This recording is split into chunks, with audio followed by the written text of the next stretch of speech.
뭐 어떤 분들은 웬 듣보잡이 올라왔나 좀 싶을 겁니다. 그죠? 듣도 못한 그 잡놈이 와가지고 이제 설교 이야기를 왜 하나 싶을 생각이 들 수도 있을 것 같은데, 또 생긴 건 기생 오라비건이 같이 생긴 놈이 무슨 거룩한 설교 이야기를 하나 하는 생각도 가질 것 같기도 한데, 좀 우리 군자의 아량을 가지신 분은 이 교회 2.0이 아무나 세울 리 없다.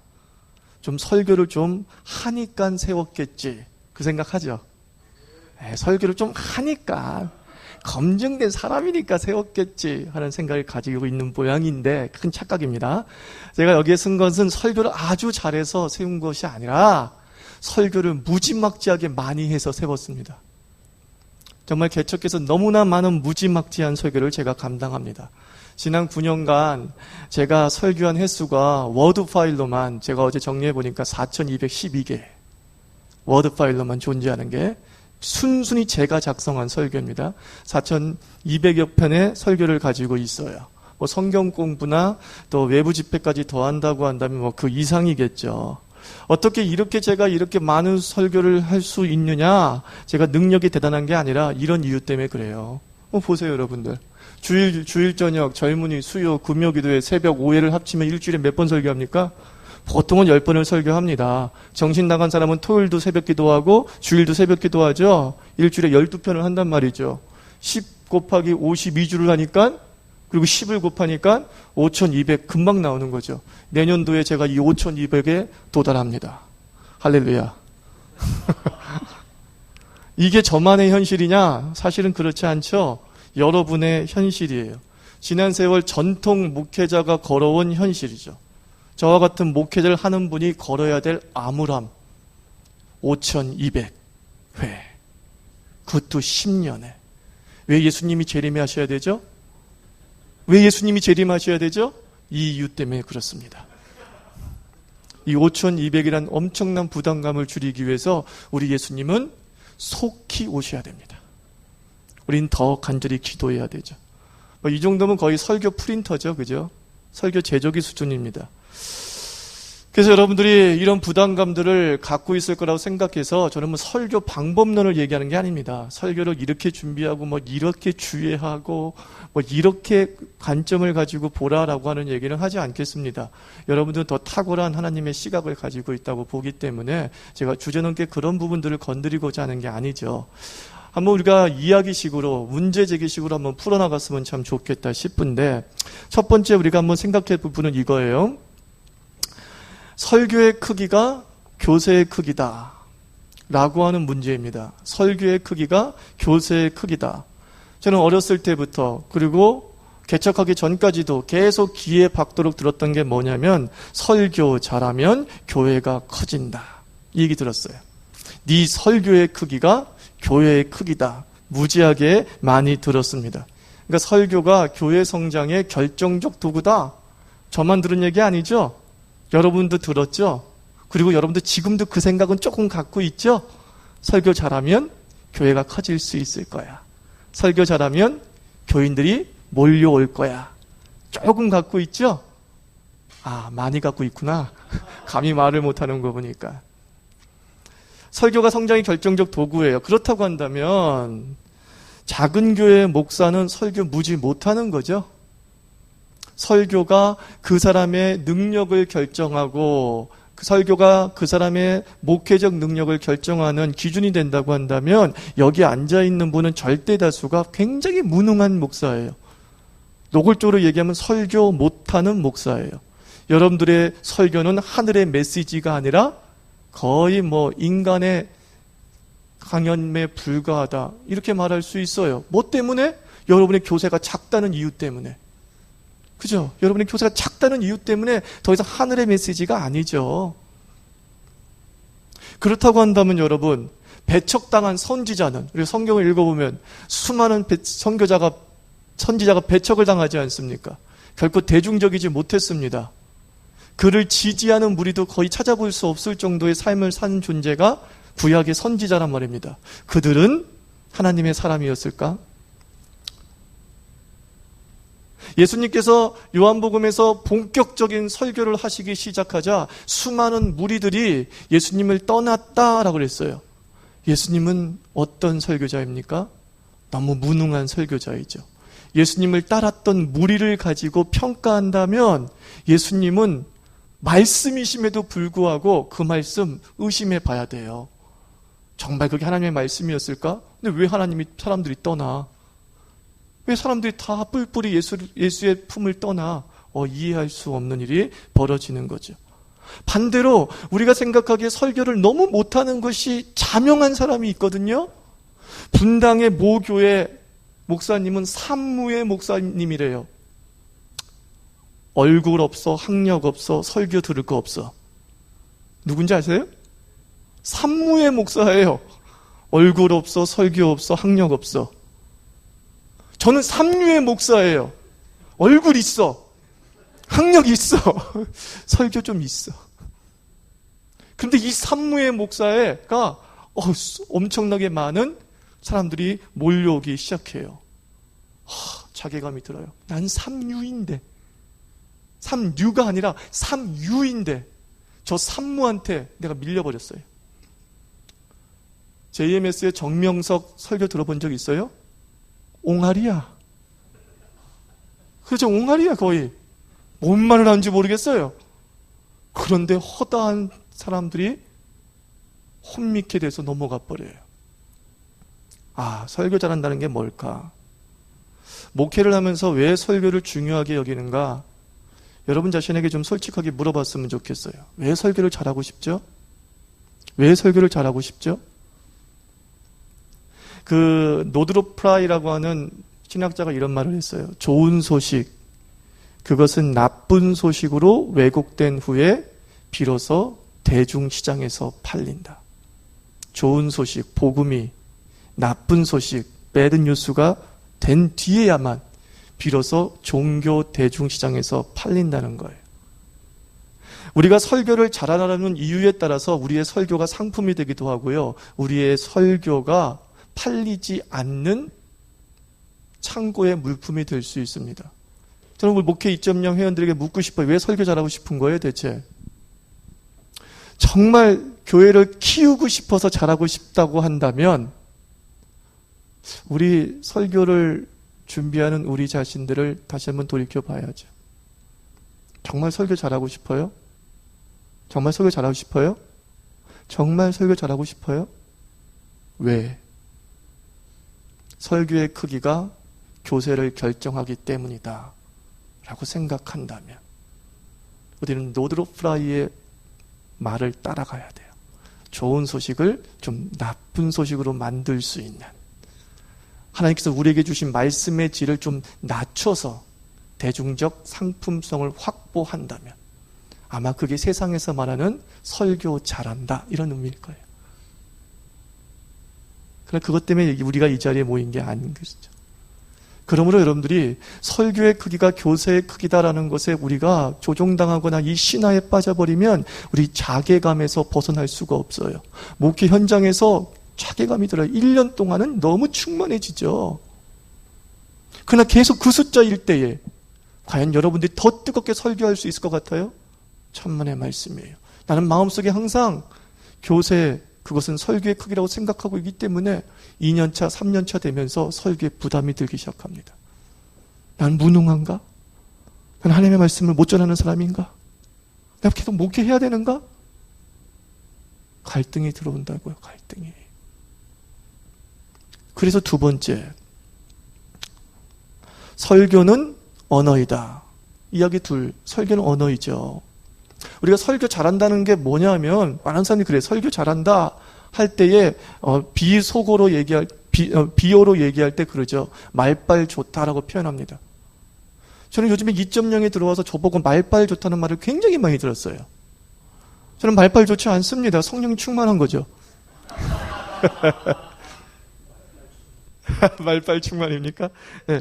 말빨이 좋다라고 표현합니다. 말빨 좋은 사람을 또 다른 말로 야 설교 잘한다 라고 얘기를 하는 거죠. 과연 그럴까? 한번 생각해 봅니다. 앞서 말한 대로 말빨로 따지면 저도 한가닥합니다. 설교를 방언받은 것처럼 막 청산 유수처럼 흘러나올 때도 있습니다. 정말 기도의 방언을 받은 게 아니라 설교의 방언을 받은 것 같아요. 원고 보지 않고 따다다다다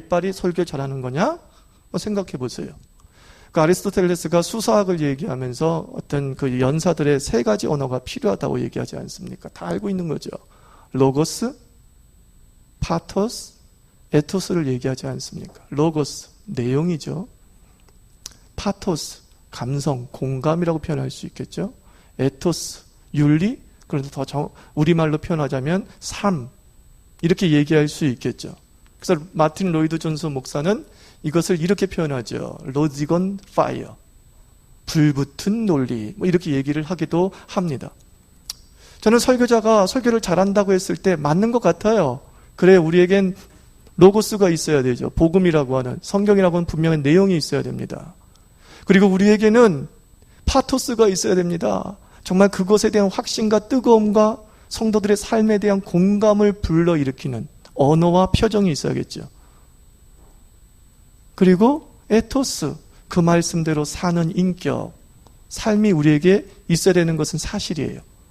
이게 설교를 잘하는 것이다라고 얘기한다면 세 가지가 다 있으면 참 좋겠지만 제가 목회를 하면서 설교를 해보니까 세 가지가 다 있기가 쉽지 않더라고요. 근데 굳이 만약 2.0 목회자들에게 목사님, 이 로고스와 에토스와 파토스 중에서 뭘 설교 잘한다고 성도들이 느낄까요? 라고 물어본다면 저는 100% 얘기합니다. 파토스.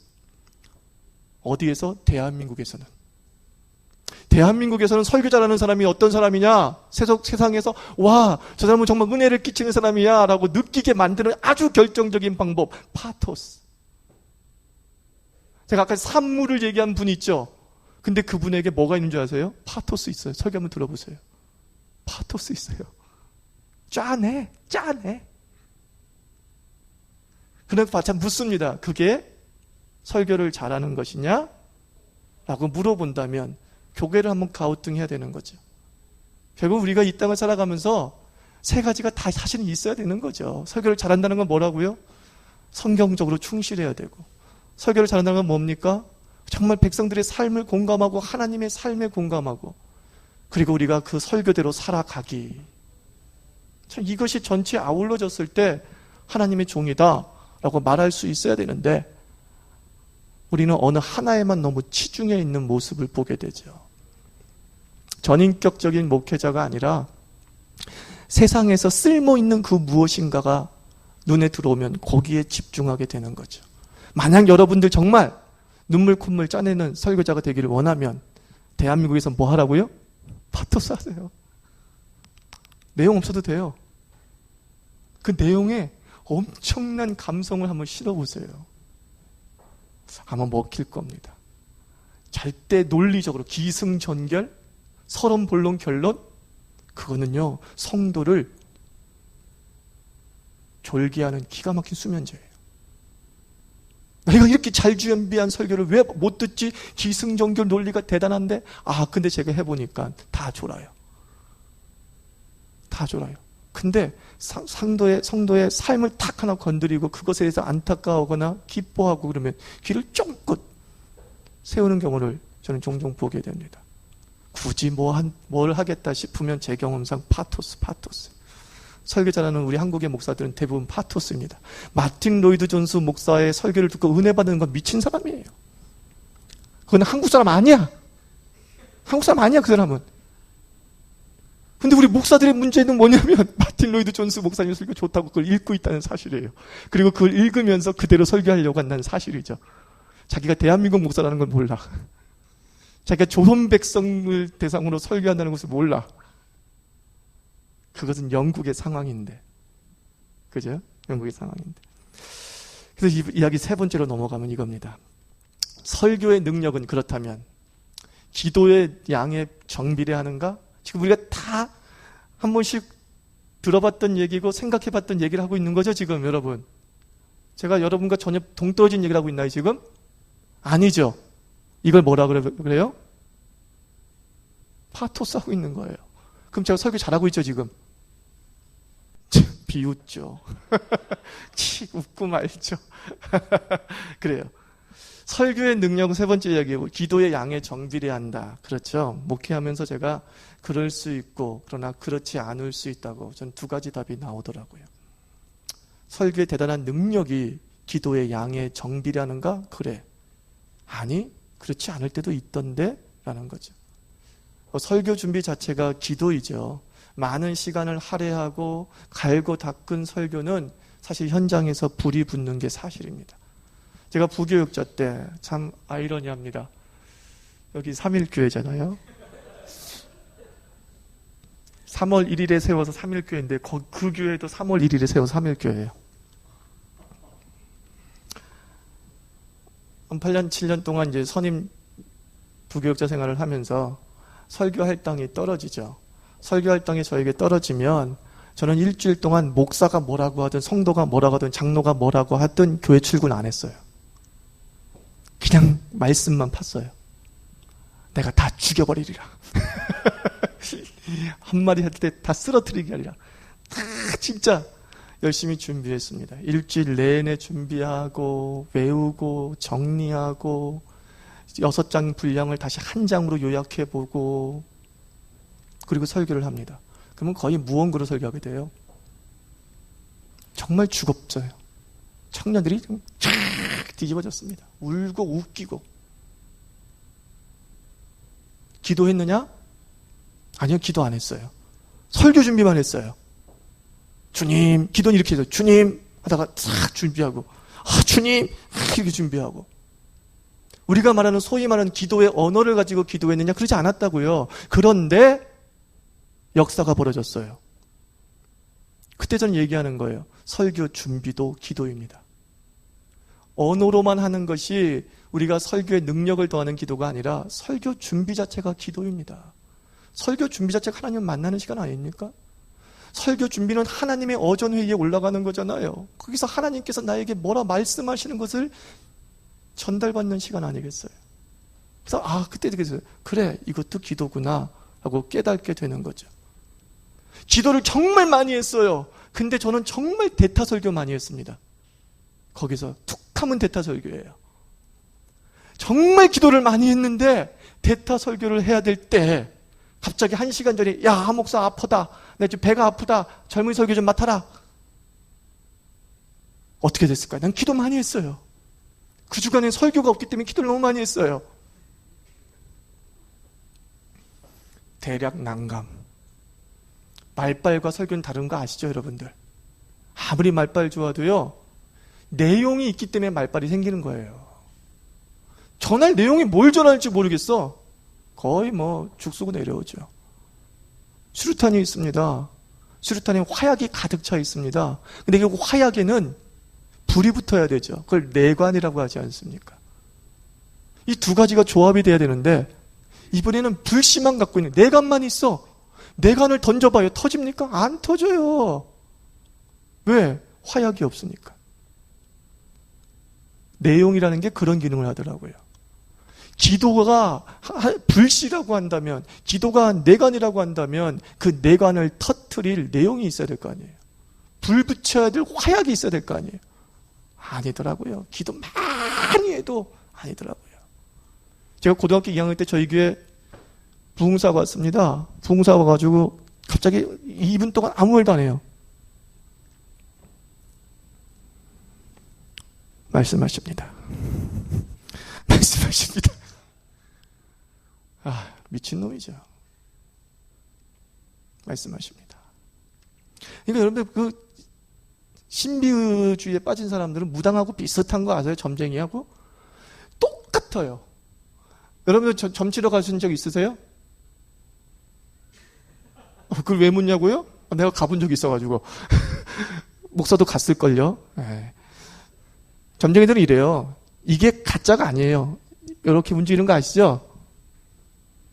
이게 가짜가 아니에요. 얘네들이 이렇게 신이 온다 그러면 이 손부터 움직여져요. 근데 무당 목사도 마찬가지예요. 소위 하나님의 영을 받았다고 하는 그 무당 목사들도요. 뭔가 자기가 얘기하고 싶고 기도하고 싶을 때 이래요. 손이 떨려요. 희한하더라고요. 희한해요. 좀 다르게 좀 떨었으면 좋겠는데 꼭 이래요. 그러는 거예요. 그러는 것. 그러면 그분이 은혜를 끼쳤느냐? 완전히 부흥회를 망쳐놔버렸죠. 돈 얘기만 하고 가고 막. 그렇게 망쳐버렸다는 거예요. 그럼 설교를 잘 준비했어.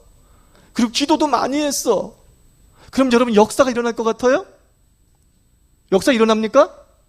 목회를 딱 3년만 해보십시오. 어떤 일이 벌어지느냐? 설교에도 한계, 효용, 체감의 법칙이 적용되어집니다.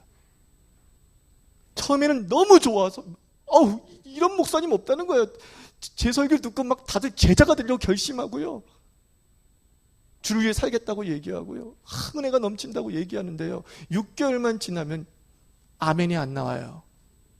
그럼 제가 설교를 못하는 줄 아세요? 제가 원고를 보고 설교 탭을 들어봐도 그 6개월 전이나 6개월 후나 거의 비슷해요. 달라진 거 없어요. 근데 뭐예요? 설교의 한계, 효용, 체감의 법칙이 적용되는 거예요. 그리고 막 6개월 뒤에 막 등록한 사람은 또 좋대요. 또 좋대요.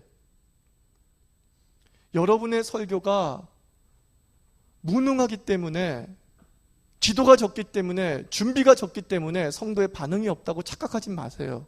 자괴하지 말라는 거예요. 자기 비하에 빠지지 말라는 거예요.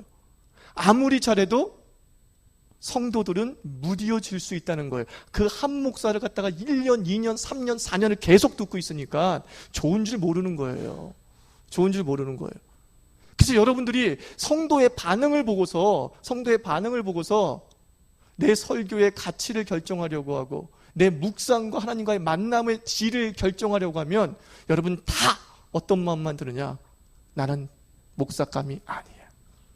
나는 설교감이 아니에요. 목회해보세요. 개척해보세요. 1년, 2년, 3년을 설교해보세요. 그래서 저는 목사가 필요한 것이 뭐냐면 목사는 강단 교류가 있어야 돼요. 목사끼리. 다른 교회 가서 설교해봐요. 똑같은 설교를 하는데 다른 교회에서 이래요. 그때 충전받고 오는 거예요. 아, 그렇구나. 내가 그렇게 형편없는 목사가 아니구나. 그러면 6개월마다 확인 좀 하십시오. 우리 교회 초빙할게요. 자괴감에 빠진 분이 있습니까? 우리 교회 와서 설교 좀 한번 하십시오. 그런 걸 통해서 그런 거예요. 부흥사 목사들이 설교 잘한다고 얘기합니다. 잘할 수밖에 없죠. 잘하는 것만 10년을 우려먹으니까.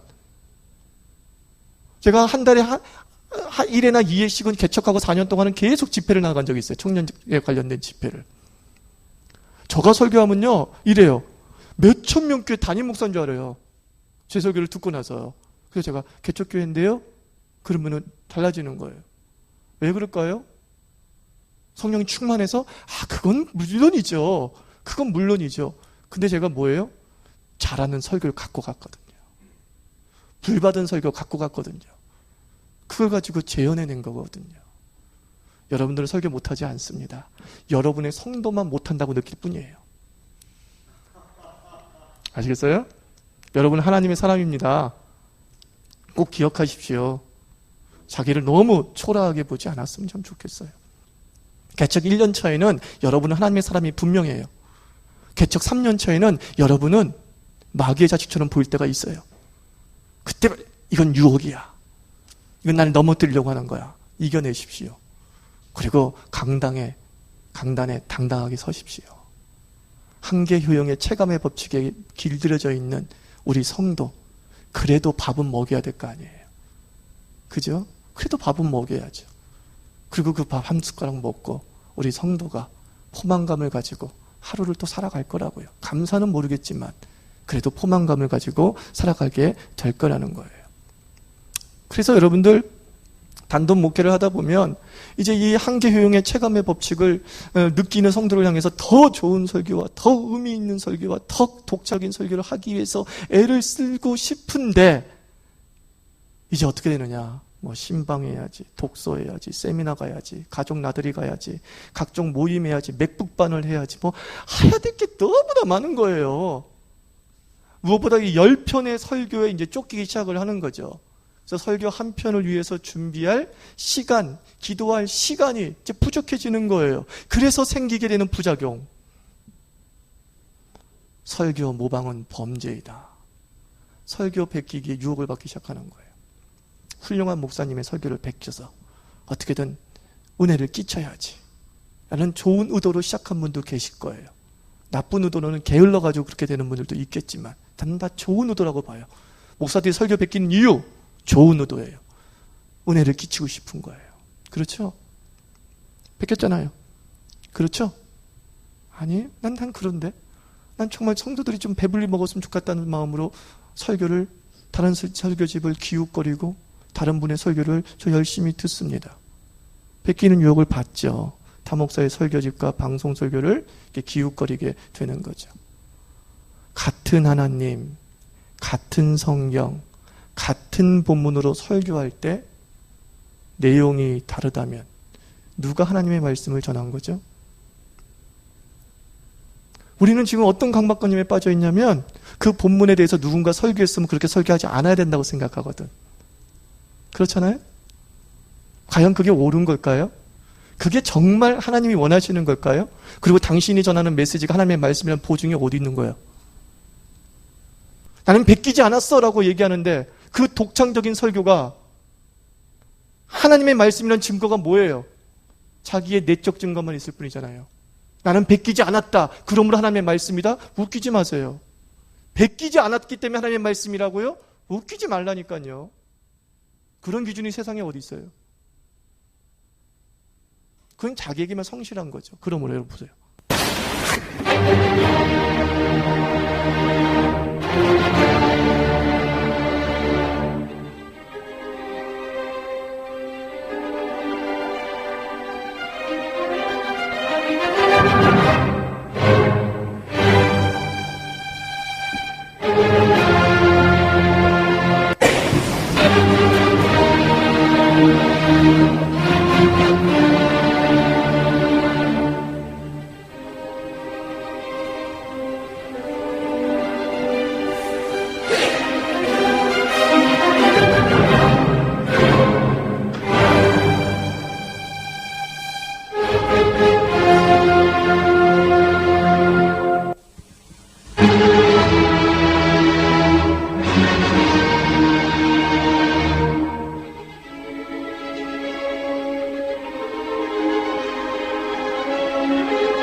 보면서 뭘 느끼셨습니까? 어디서 들어본 음악인데 다 들어봤죠? 베토벤 교역의 운명입니다. 뭘 느끼셨습니까? 저는 이걸 보면서 이런 말씀을 드리고 싶은 거예요. 운명이라고는 텍스트를 가지고서 지휘자가 지휘를 함에 따라서 차이가 발생합니다. 근데 그 차이가 어떤 차이냐면 너무 미묘한 차이죠.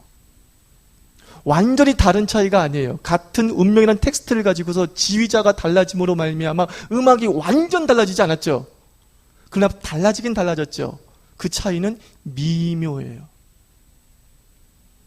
만약에 동일한 하나님께서 우리 삶에 역사하셨다고 한다면 설교자들의 설교의 차이는 미묘한 차이여야 되는 거죠. 너무나 나만이 독특한 진리를 가지고 있고 독특한 메시지를 가지고 있다는 것 자체가 얼마나 위험한 생각인지 몰라요. 설교를 처음부터 끝까지 토시 하나 안 넣고 뺏기기 하는 것을 얘기하는 게 아니에요. 과연 우리에게 주어진 믿음의 선진들의 설교집을 읽는 것이 범죄냐? 많은 이들이 결벽증을 가지고 있어서 그런 걸 보지 않아야 된다고 생각하고 거기서 받은 은혜를 나만이 간직하고 있어야 되지 대중에게 설교해서는 안 된다고 생각하고 있거든요. 과연 그게 옳은 것인가? 난 묻고 싶은 거예요. 완전히 다른 설교를 한다는 건 이단이죠. 그 본문 가지고 완전히 독창적인 설교를 한다는 건 이단이죠. 미묘한 차이예요. 베낄 수 있다. 난 베끼는 거라 얘기하지 않아요. 미묘한 차이예요. 미묘한 차이. 그 미묘한 차이는 자신의 성격과 그리고 준비하는 과정 속에서의 독서의 내용과 여러 가지 자신의 환경에 따라 달라지죠. 단지 우리의 믿음의 선진들이 나에게 지금의 21세기적 상황과 내 처지와 우리 교회에 맞는 메시지의 디딤돌을 제공해 준 거예요. 그 디딤돌을 발판으로 해서 나는 더 빨리 설교를 준비할 수 있게 된 거예요. 아시겠습니까? 그렇게 나갈 때 솔직히 얘기해서 10편이 가능한 이유가 조금 여기에도 있다라는 거죠. 하나님의 말씀이 분명하다면 내 입을 통해서도 그 메시지가 확산시킬 것이 분명해요.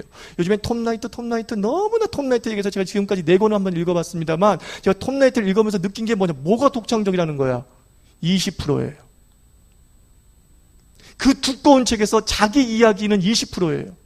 자기만이 할 수 있는 이야기는 20%예요. 우리가 익히 들어왔던 하나님의 나라에 대한 바울 신학에 대한 이야기들을 풀어나감에 있어서 듣도 보도 못한 내용인데? 라고 말하는 부분 너무 적었어요. 근데 우리는 그 톱라이트의 책을 읽으면서 뭐라 그래요? 어우, 독창적이다 라고 얘기한다. 그게 바른 거예요. 그 미묘한 차이인 거예요. 그 미묘한 차이. 처음부터 똑같다는 얘기가 아니라 그 미묘한 차이를 인정하라는 거예요. 즉 믿음의 선진들이 우리에게 물려준 하나님의 말씀이라는 영적 유산을 잘 활용하라는 겁니다. 작은 교회 목사들이 왜 작은가 한번 생각해보면 이런 생각도 들어요. 결벽증이 있어요. 결벽증이. 나는 떳떳해. 이걸 말하고 싶은 거야. 나는 떳떳해. 그래서 계속 주님의 백성들에게, 성도들에게 그냥 선밥만 주고 있어. 죽밥만 주고 있어. 그래도 이거예요. 내가 만들었거든, 이거예요. 내가 재배해가지고, 내가 1년 동안 씨를 뿌려가지고, 모내기 해가지고, 추수까지 하고, 탈곡까지 다 해가지고, 내가 만들어준 거거든. 근데 성도는 얘기해요. 탔어요. 설었어요. 죽이에요. 지금 뭘 심은 분이 있잖아요. 설교를 추수한 사람이 있잖아요. 오직하면 예수님이 제자들에게 뭐라고 얘기해요? 너희는 참 복되도다 얘기하면서 이 은혜로 보면 너희는 심지 않은 것을 뭐예요? 니들이 심지 않은 걸 거두러 간다. 심은 자가 거둬야 되는데 주님은 제자한테 너희 심지도 않았는데 거둘 수 있다는 그런 은혜를 얘기하잖아요. 우리의 믿음의 선지는 저는 하나님이 우리에게 주신 복이라고 믿습니다. 복이라고 믿어요. 정말 설교 현장에서 여러분들이 읽어야 될 책들은 뭐냐면, 여러분이 설교자가 되고 싶고 목사가 되고 싶으면 나는 제 전도사님에게 꼭 얘기해요. 너 학자 될 거 아니지? 너 목사 될 거지? 그러면 얘기합니다. 2가지는 열심히 읽어. 설교하고 수필지 좀 읽어. 네 언어가 신학 대학원생을 상대로 한 언어가 되지 않고 일반 성도를 향한 언어가 돼야 되잖아. 그럼 그 언어가 어디에 있어? 설교집에 있다니까. 그 설교를 베끼려고 읽지 말고 그 속에 대중을 향한 설교 언어를 배우라고. 개척하고 10년, 20년이 되고 졸업한 지 10년, 20년 된다. 아직도 그냥 신학 책들을 잡고 있는 사람들이 있어요. 그 책들을 더 많이 읽어. 나쁜 건 아니에요. 근데 그 사람에게는 설교 언어가 없어. 도대체 일정 학력 수준 이상을 가진 사람만 들을 수 있는 언어로 설교를 하고 있다는 거예요. 왜? 그가 그런 책만 봤기 때문에 그런 언어로 자기가 정형화돼 버리는 거죠. 제가 설교 베끼라고 말하는 게 아니죠. 그러나 또 베낄 수 있어요. 똑같이 할 수도 있어요. 너무나 그 은혜를 받아가지고. 근데 출간하면 안 돼요. 출판하면 안 돼요.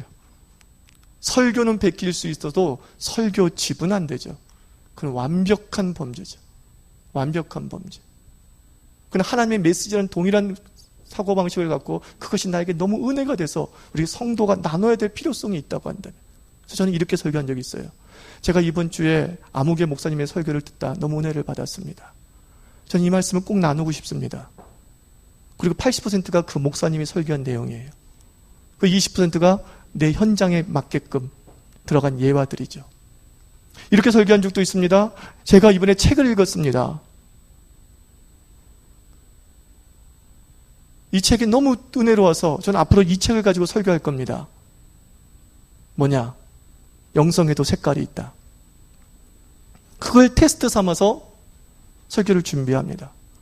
솔직히 빠르죠. 뭘 전해야 될지는 이미 정해져 있으니까 설교가 빨리 준비가 되죠.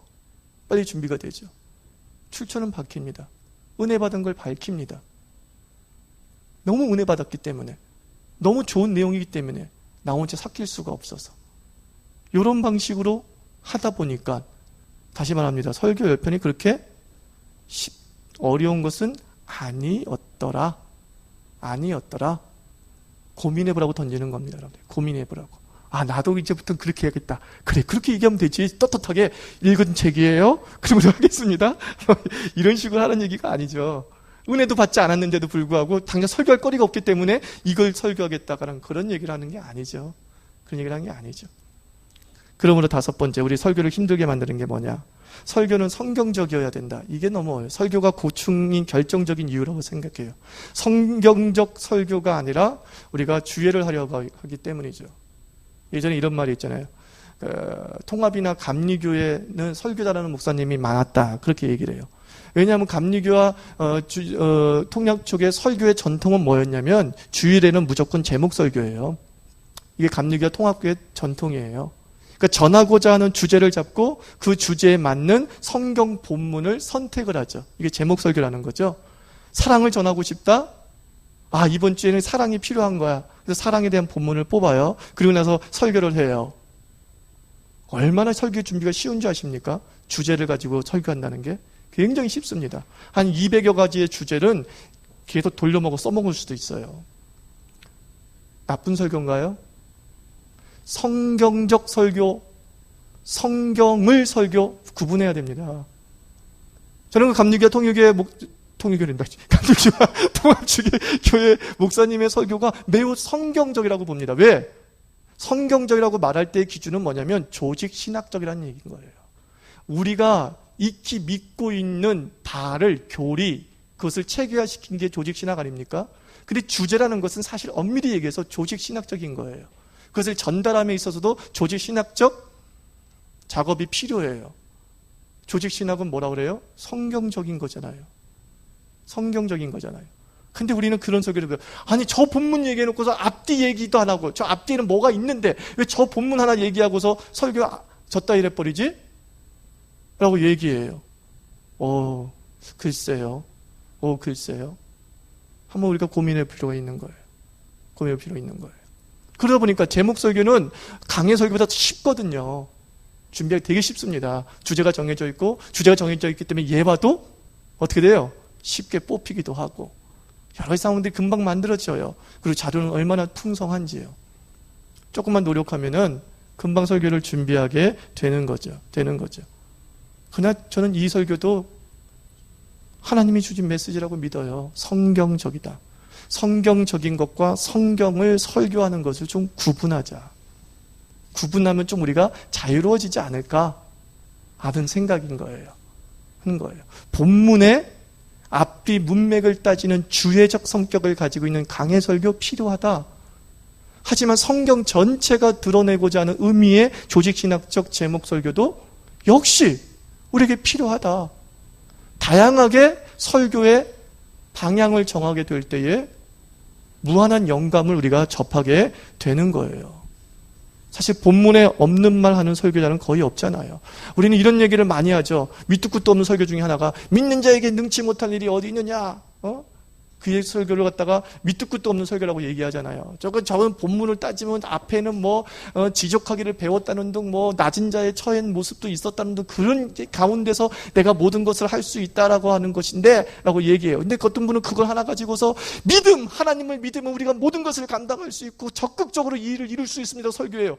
그러니까 그 설교를 가지고서 아주 비성경적이라고 얘기하고 본문에서 벗어났다고 얘기해요. 아니잖아요. 본문에 분명히 나와 있잖아요. 할 수 있거든 무슨 말이에요. 믿는 자가 능치 못할 일이 없다고 했잖아요. 어떻게 보느냐에 달라요.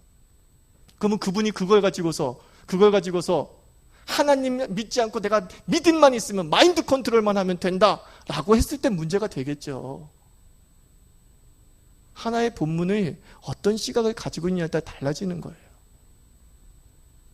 그래서 성경적이다, 이게 더 중요한 거예요. 그 사람의 1분부터 30분까지의 전체 메시지가 성경적이냐, 이걸 가지고 판단해야 되는 것이지, 어느 한 부분에 10분 정도의 본문과 벗어난 얘기를 하고 있어. 삼천포로 빠졌어. 그러므로 저거는 아니야 라고 말한다면 여러분들은 개척하고 얼마 안 돼서 좌절을 겪을 거예요. 와, 설교할 게 너무 없는 거야. 설교를 어떻게 해야 될지 모르겠는 거야. 이래도 걸리고 저래도 걸리는 것. 한번 고민해보죠. 그래서 최소한 그렇다고 한다면 베끼는 설교나 알맹이 없는 설교를 하고 싶지 않다면 설교를 줄이십시오. 그 방법밖에 없어요. 설교를 줄이십시오. 그러니까 이 말은 무슨 말이냐면 일주일에 드리는 예배를 줄이라. 저는 개척을 처음 시작하는 분들이 있으면 이걸 꼭 드리고 싶어요. 저는 개척 때부터 10번의 설교를 했습니다. 정말 주일학교를 안 한 게 얼마나 감사한지. 주일학교 제가 못하겠다 그랬어요. 아예 주일학교 내버려뒀어요. 그리고도 10번의 설교를 했어요. 그러나 예? 당당하게 얘기하세요. 뭐 어떠십니까? 선택과 집중의 원리 좀 가졌으면 좋겠다는 거예요. 모든 예배에서 설교를 충만히 하려고 하다 보면 빠르게 내 자신이 번아웃 돼요. 그러나 또 10편을 또 안 할 수도 없고, 그런데 다음 편에서 해야 될 일을 그 한 편에 다 쏟아부은 거야. 또 다음 날에 할 편을 두 번째 설교에서 다 쏟아부은 거야. 다 소진해버려요. 번아웃 돼버리고 마는 거예요. 정말 개척하는 분들 있으면 지금 21세기 상황에서 개척하고 싶은 분들은 주일에만 집중했으면 좋겠어요. 딱 주일 한 번만 모이세요. 주일 한 번에 모였을 때 다 죽여버리세요. 그냥 쏟아부으세요. 그냥 그때 쏟아부으세요. 10번으로 분산시키지 말고 한 번에 쏟아부으세요. 그러다가 어떻게 돼요? 수요 예배도 생기는 거고요. 그러다가 저녁 기도도 생기는 거고요. 그러다가 새벽 기도도 하는 거예요. 개척하면서 가장 큰 유혹이 뭐냐면, 왜 우리 교회는 다른 교회처럼 이런 게 없어요? 꼭 말하는 사람이 있어요. 그 사람은 하나님이 보낸 사람이 아니에요. 왠지 아세요? 그런 사람이 새벽 기도 왜 없어요? 하면서 새벽 기도 안 나와요. 정말이에요. 난 그런 그런 분만 만나서 그런지 모르겠지만, 목사님 우리 교회는 이런 게 있었으면 좋겠어요. 했어요. 지는 안 나와. 유혹이에요. 내 선택과 집중을 분산시키게 만든 모든 것은 그냥 이렇게 생각해요. 유혹. 있으면 좋아. 지금은 아니야. 이 생각까지 있어요. 있으면 좋아. 지금은 아니야. 나는 주일에 한 번만 이들을 죽여버리겠어.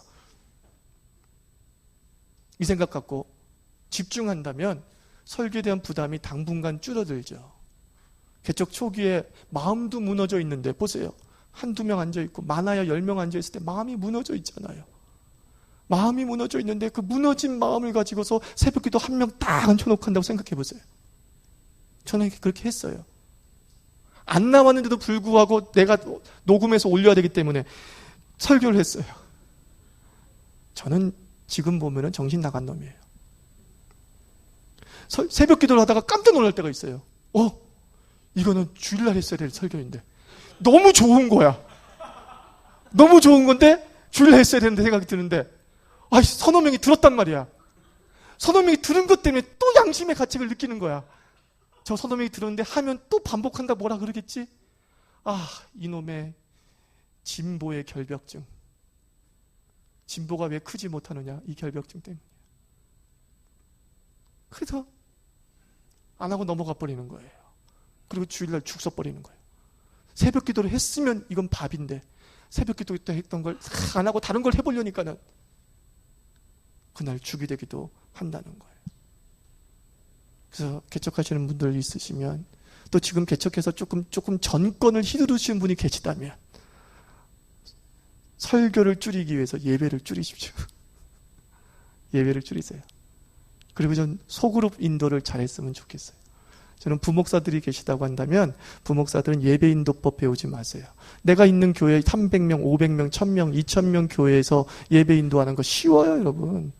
저도 한 번 예배하면 무조건 3000명이니까 한 번을 예배 드리면 8부까지 쫙 예배 드릴 때는 뭐 이제 10,000명이 넘어버리는 거죠. 그 예배 방법은 개척 때 아무 소용이 없더라고요. 사람이 주는 은혜가 있는데 5명이서 하냐니까 안 되네. 제가 그때 딱 가슴을 친 게 그거예요. 아, 내가 소그룹 인도를 너무 소홀히 했구나. 소그룹 인도를. 대여섯 명을 앉혀놓고 장악하는 훈련을 내가 못했구나. 그 생각이 든 거예요. 그래서 전도사들은요, 우리 전도사들도 그래요. 너 교사위 잘 인도해라. 교사에 6, 7명 나온 이 사람들을 휘어잡아라. 10분, 20분 내에. 그러면은 1시간 예배 휘어잡을 수 있다. 저 이건 진짜 진리라기보다는 좋은 말이에요. 좋은 말. 좋은 말이에요. 진짜 그래요. 지금 생각나는데 소그룹 인도 꼭 하세요. 소그룹 인도 잘하는 법을 부교육자 때 잘 훈련. 5, 6명. 그러면 개척 때 5, 6명이 두렵지 않은 거야. 허전하지 않아. 5, 6명에게 충만한 은혜를 준다고. 그 방법을 알기 때문에. 그러면 그게 6명이 되고 7명이 되는 거예요. 그게 10명이 되고 20명이 되는 거예요. 근데 5, 6명을 앉혀놓고서 1000명의 방식으로 예배를 드리면서 인도하려고 하니까 나도 죽고 얘도 죽는 거예요. 부작용이 계속 발생하게 되는 거죠. 그래서 부득이하다면, 그런데 이제 설교를 줄일 수가 없다면, 저처럼 한 번 온 길 어쩔 수 없다면, 이렇게 10편을 준비하십시오. 이렇게 10편을 준비하면, 제가 이제 준비하는 거 실장인 거 말씀드립니다. 첫째는 이겁니다. 강해 설교하는 거예요. 강해 설교. 이 강해 설교의 장점은 뭐냐면 본문에 대한 고민이 없어요. 그 다음에 뭘 설교해야 될지 알잖아요. 어제까지 저는 사도행전 강의를 합니다. 주일날. 그래서 사도행전 11장을 이제 끝냈어요. 이제 12장이야. 새벽에 12장 묵상하고 왔어요. 그러니까 어떤 장점이 있냐면, 이 강해 설교라는 장점은 어떤 장점이 있냐면, 월요일부터 설교가 자동적으로 준비가 돼요. 본문이 정해져 있으니까. 이 강해 설교의 장점이 뭐냐면은, 내 모든 독서가 살아있게 해요. 월요일부터 독서를 쫙 읽으면 이상하게 그 책이 다 본문에 마저 이상해요. 책은 운명이에요. 책은 하나님의 선물이에요. 근데 내 부목사 때 제가 책 많이 읽는 목사 밑에 있었잖아요. 저는 너무나 설교하고 싶었어요. 왜냐하면 너무나 좋은 책들을 많이 읽어가지고 그 책을 이렇게 설명하면 좋겠는 거예요. 근데 그 사람이 다 해버려요. 그 사람이 모든 설교를 장악하고 있기 때문에 다 해버려요. 나도 꽤나 독서한다는 사람인데 꽤나 독서한다는 자랑을 못하겠는 거예요. 자랑할 방법이 없는 거예요. 어떻게 저 사람은 저렇게 책을 이렇게 읽고서 설교에 저렇게 잘 적용시키지? 설교가 있으니까 책이 살아나는 거예요. 책을 많이 읽으면 설교를 잘할 거다. 이게 아니에요. 설교가 있으면 책이 움직여요. 한 군도 버리지 않게 돼요. 일주일부터 토요일까지 읽은 책이 설교가 되는 게 아니라 월요일에 정해진 본문이 책을 살아있게 만들어요. 내가 읽은 모든 독서를 살아있게 만들어요. 이거는 이거에 적용하면 되겠네. 이건 저거에 적용하면 되겠네. 솔직히 말해서 설교가 너무 쉬운 이유가 여기 있는 거예요. 강해 설교의 최대 장점. 여러분의 모든 독서와 경험이 살아있게 만들어요. 살아있게 만들어요. 강해 설교합니다. 그리고 교리 설교도 합니다. 교리 설교. 수요일마다, 금요일마다는 교리 설교예요. 왜냐하면 그때는 핵심 멤버가 오거든요. 저는 주일을 제자훈련의 시간으로 삼지 않습니다. 주일은 너무나 평범하게 합니다. 왜? 평범한 성도들이 왔으니까. 정말 헌신을 강조하는 메시지는 언제 던져야 되느냐? 수요일과 금요일에. 왜? 그때는 꼴통들만 오거든요. 안 와야 될 시간에 그 사람들 와 있어. 수요일은 오지 말아야 될 시간이에요. 금요일은 평신도가 오면 안 돼요. 근데 왔어. 이미 제자가 된 사람이거든요. 그 사람한테 아주 중요한 신앙의 깊이를 가르치는 거죠. 깊이를 전수해 주는 거죠. 그러면 그 사람이 확실하게 내 사람이 돼요. 제가 2년 동안 너무 후회한 게 하나가 있습니다. 2년 동안 내가 섬기던 교회의 그런 성추행과 관련된 문제로 말미암아 너무 화가 나고 그래가지고 설교를 개혁적으로 했어요. 굉장히 진보적으로 했어요. 우리 성도들이 의식이 깨었느냐? 내가 솔직히 얘기하지만 교인이 줄었거든요. 뭘까 고민했어요. 지난 몇 개월 동안. 내 설교에 독이 들어가 있는 거야. 세상에 대한 아픔과 한탄에 대한 독이 들어가 있는 거야. 근데 그 독을 이겨낼 수 있는 성도는 그렇게 많지 않더라는 거예요. 그 성도는 수요일날 나오면 견딜 수 있는 사람이고 금요일날 나온 사람은 견딜 수 있는 사람인데 주일날 나온 사람의 절반 이상은 견디기 힘든 거였던 거야.